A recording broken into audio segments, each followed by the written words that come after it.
प्रधानमंत्री नरेंद्र मोदी ने गोवा में आईएनएस विक्रांत पर 9 सैनिकों के बीच में दिवाली मनाई है। वे एक दिन पहले ही यहां पर पहुंच गए थे।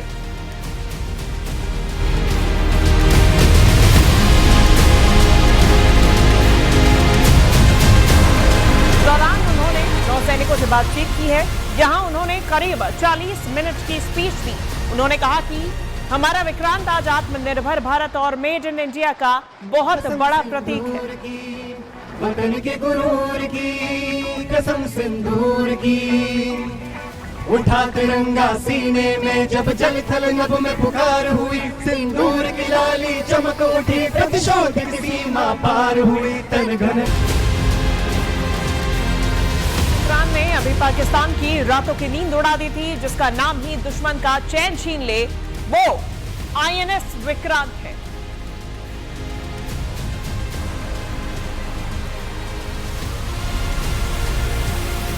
12वीं बार है कि प्रधानमंत्री नरेंद्र मोदी दिवाली पर जवानों के बीच पहुंचे और उन्होंने उनके साथ दिवाली मनाई। पिछले साल पीएम गुजरात के कच्छ पहुंचे हुए थे और यहां पर उन्होंने बीएसएफ, आर्मी, नेवी और एयरफोर्स के जवानों को मिठाई खिलाई थी। बीते 11 सालों में दिवाली के मौके पर पीएम सबसे ज्यादा 4 बार जम्मू कश्मीर गए थे। भगवान लिख देना, चाहे रहमान लिख देना।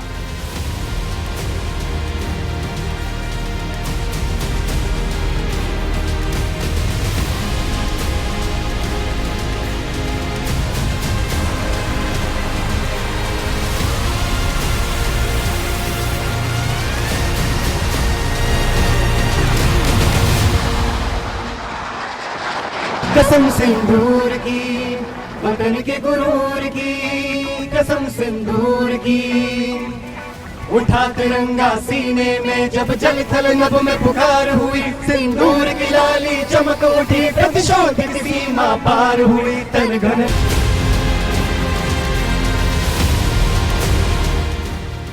तो आईएनएस विक्रांत से देश को संबोधित करते हुए प्रधानमंत्री नरेंद्र मोदी ने ऑपरेशन सिंदूर का जिक्र किया। उन्होंने कहा कि भारतीय नौसेना के पैदा किए गए भय ने, भारतीय वायुसेना के दिखाए गए अद्भुत कौशल ने, भारतीय सेना की जाबाजी ने, यानी कि तीनों सेनाओं के जबरदस्त समन्वय ने ऑपरेशन सिंदूर में पाकिस्तान को इतनी जल्दी घुटने टेकने पर मजबूर कर दिया।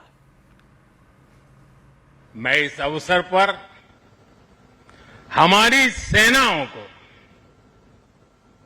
खास तौर पर सैल्यूट करना चाहता हूं।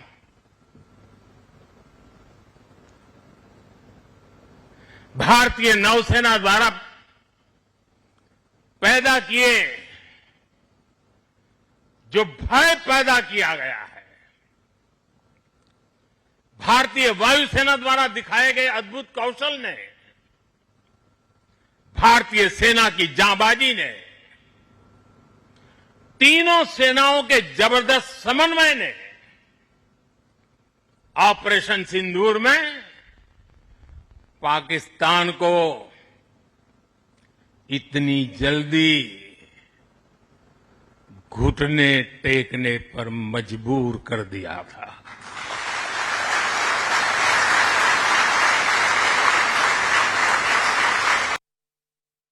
पिछले 1 दशक से हमारी सेनाएं तेजी से आत्मनिर्भरता की ओर कदम बढ़ा रही हैं।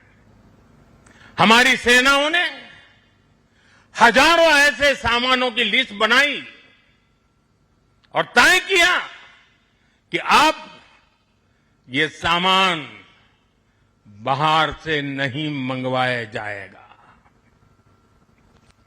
नतीजा ये हुआ कि सेना के लिए जरूरी ज्यादातर साजो सामान अब देश में ही तैयार होने लगा है। पिछले 11 वर्षों में हमारा डिफेंस प्रोडक्शन 3 गुना से ज्यादा हो गया है। पिछले साल तक ये रिकॉर्ड 1.5 लाख करोड़ रुपए से अधिक पहुंच गया है। मैं एक और उदाहरण देश को बताना चाहता हूं। 2014 से अब तक भारतीय शिपयार्ड से नौसेना को 40 से ज्यादा स्वदेशी युद्धपोत और पनडुब्बियां मिले हैं।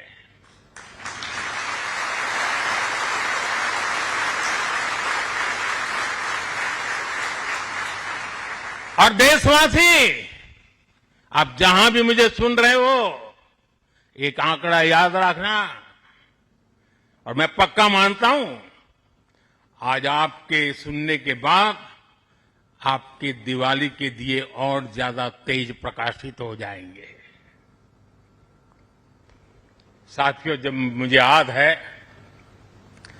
जब आईएनएस विक्रांत को देश को सौंपा जा रहा था, तो मैंने कहा था, विक्रांत विशाल है, विराट है, विहंगम है, विक्रांत विशिष्ट है, विक्रांत विशेष भी है। विक्रांत केवल एक युद्धपोत नहीं है, ये 21वीं सदी के भारत के परिश्रम, प्रतिभा, प्रभाव और प्रतिबद्धता का प्रमाण है।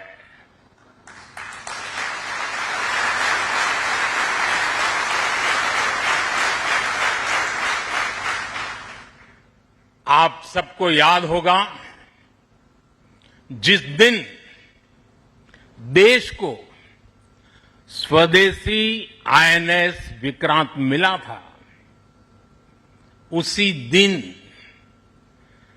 भारतीय नौसेना ने गुलामी के एक बड़े प्रतीक चिन्ह का त्याग कर दिया था। तो गोवा में नौसैनिकों के बीच में दिवाली मना रहे पीएम मोदी ने देश में नक्सलवाद के अंत पर भी बात की।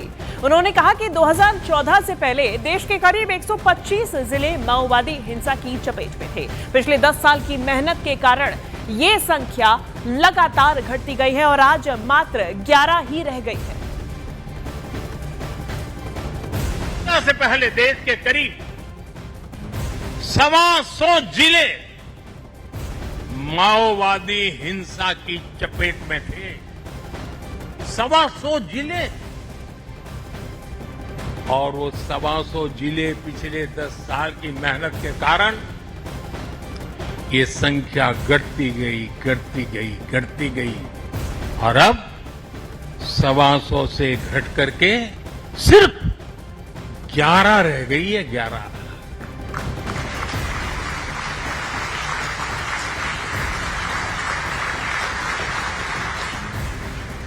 और 11 में भी जिसको थोड़ा अभी भी उनका प्रभाव नजर आ रहा है, वो संख्या तो सिर्फ 3 जिले बचे हैं। 125 में से सिर्फ 3। 100 से ज्यादा जिले माओवादी आतंक से पूरी तरह आजाद होकर पहली बार खुली हवा में सांस ले रहे हैं।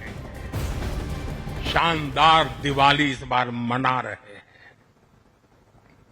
करोड़ों लोग पीढ़ियों बाद पहली बार डर और खौफ से, उसके साए से निकलकर विकास की मुख्य धारा का हिस्सा बन रहे हैं।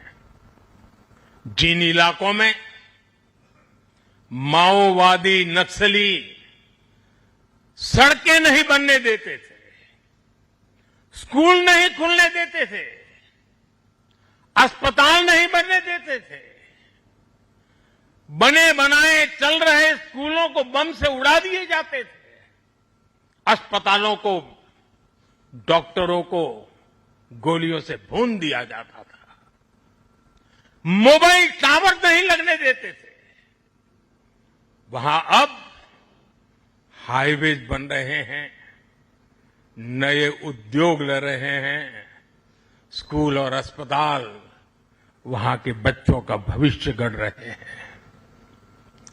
देश को सफलता हमारे सभी सुरक्षा बलों के तप, त्याग और साहस से ही मिली है।